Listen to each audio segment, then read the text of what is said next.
Today we will unbox the Insta360 Go 2. We'll do a first setup and then I'll show you the most important features of this small but really ingenious action camera. The camera was provided to me by Insta360. However, this video is not sponsored and you can imagine that I'm excited to see how this little camera performs. And of course, you can find a link to current offers in the video description. At this point, I have to admit that right at the first shot there was an incident and that the body and the shock resistance of the camera were immediately tested to the limit, but more about that at the end of the video. Now let's take a look at the unboxing. In the course of this video, I'll also show you a few shots I took while skiing over the last few days. The box is easy to open by lifting up the upper part. And when we take a first look at the camera, we immediately notice how small the device is, but definitely beautifully designed. Several companies, including Insta360, have now learned how to design beautiful and appealing packaging. Of course, the whole style reminds me a little of Apple, but the think big is a cool idea. The camera is attached here with a magnet. Okay, let's take a closer look at the camera. As you can imagine, this small design naturally leads to compromises. The Go 2 can shoot at a maximum resolution of 1440. Shooting in 4K is therefore not possible. This is considered one of the main disadvantages of this camera. Of course, the issue of heat generation is one of the main reasons for this. And indeed, there is a heat warning here on the back. We take that off and then the connectors come to light. The lens, or rather the lens guard, also has a protective film. So let's compare the Go 2 with the most important action cameras. This is the camera module of the DJI Action 2. The Action 2 is also similarly small, at least if we only compare the camera module. However, it is a little heavier and of course a little bigger overall. However, unlike the Go 2, the camera module of the Action 2 has a display on the back. If you connect the camera module to the front screen module, the Action 2 is of course much bigger. Here you can see a comparison with the GoPro Hero 10. Which is of course also much bigger and heavier, but has other advantages. And here you can see a comparison with the old GoPro Session, which also didn't have a real display, but was much clunkier. Let's now take a look at what else is in the package. Here we have a quick overview of the most important commands, a quick start guide, a few stickers, and besides the camera, probably the most important item in this package, the charging case. The charging case has a number of features and serves as more than just a charging station. The whole concept is well thought out. It opens in the middle and of course wants to connect to the camera right away, as you can see here. When you bring the camera close to the charging case, it immediately connects with the help of magnets and starts charging. You can also operate the camera in the charging case. Unlike the camera, it has a small display. At the same time, the case can also be used as a remote control. The design of the case reminds me of the AirPods charging case. Here you can see a direct comparison. These are simple AirPods 2. The Insta Go 2 case is probably similar in size to the AirPods Pro charging case.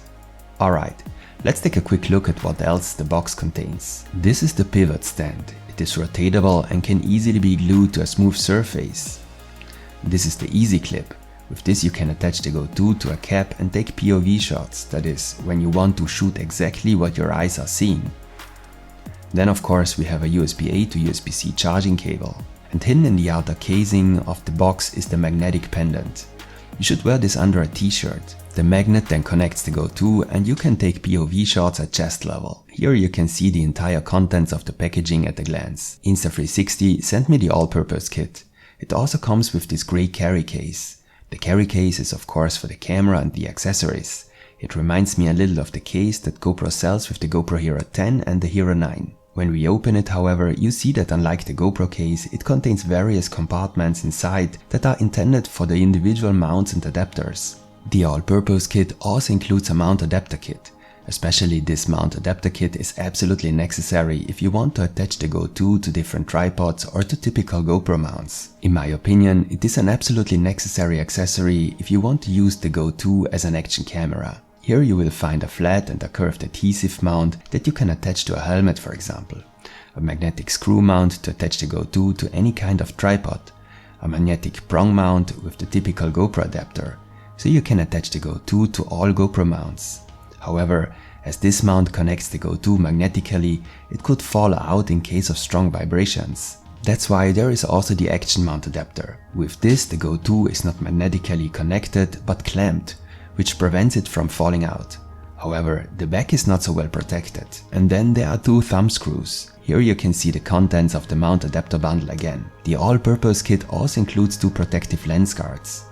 These can be easily screwed on if the original lens guard of the Go 2 is damaged. The use of the lens guard is, by the way, absolutely necessary so that the Go 2 can be used underwater. And the last part included in the all-purpose kit is this selfie stick. It is the small selfie stick, which is 70 cm long. Here you can see again the carry case together with the different accessories. Okay, it's time to switch on the little Go 2. First I choose English as the language. On the case you can basically change the mode with the right button. Apart from the settings there is video, photo, pro video, which in contrast to the normal video mode supports the flow state stabilization and other options. Time shift to create a hyperlapse, time lapse, HDR video for a more dynamic range, and slow-mo to shoot in 1080 with 120 frames per second. Let's now connect the Go 2 to the smartphone. The Insta360 app actually finds the camera immediately. The connection has to be confirmed on the charging case. Then there is a Wi-Fi connection and you can activate the camera and control it with your smartphone. This is really recommended because you can only preview the image of the Go 2 via your smartphone. And as you can see here, you can make all the settings very easily and very clearly with your smartphone. There are also settings here that are obviously not available in the menu of the camera itself. Now let's take a quick look at how to operate the Go 2. When the camera is switched off and you press once, it starts recording a normal video. If you press twice, it takes a photo. If it is switched on, you can start a pro video by pressing once and a hyperlapse video by pressing twice. If the camera is connected to the case, you can of course select the mode on the case and then start a recording, like with a remote control. If you press the record button longer, you can access the settings for the respective shooting mode. I took the Go 2 with me for skiing right away. As you can see, the shots look quite good. All these shots were taken in pro mode and in 1440. I only used the action mount adapter, here in combination with a chest mount. And now I'll show you a few shots I took with my Pro.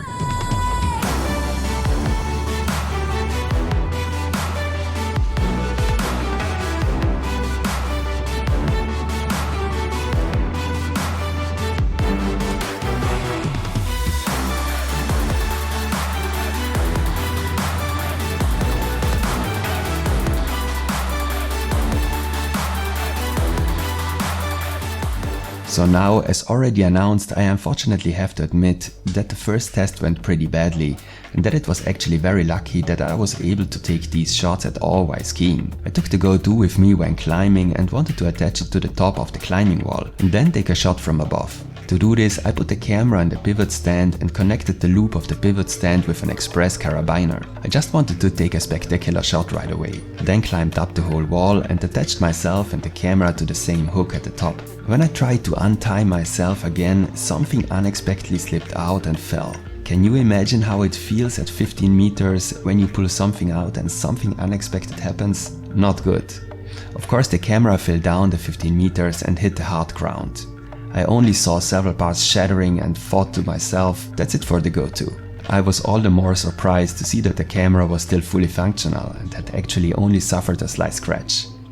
Fortunately, it hit the side of the pivot stand and was then thrown out. The pivot stand was broken, but I think the Go 2 has survived its first endurance test. I will now compare it with the Action 2 and see how well it can keep up with the new camera from DJI. So give me a like as feedback if the video was interesting for you. Stay tuned and see you next time.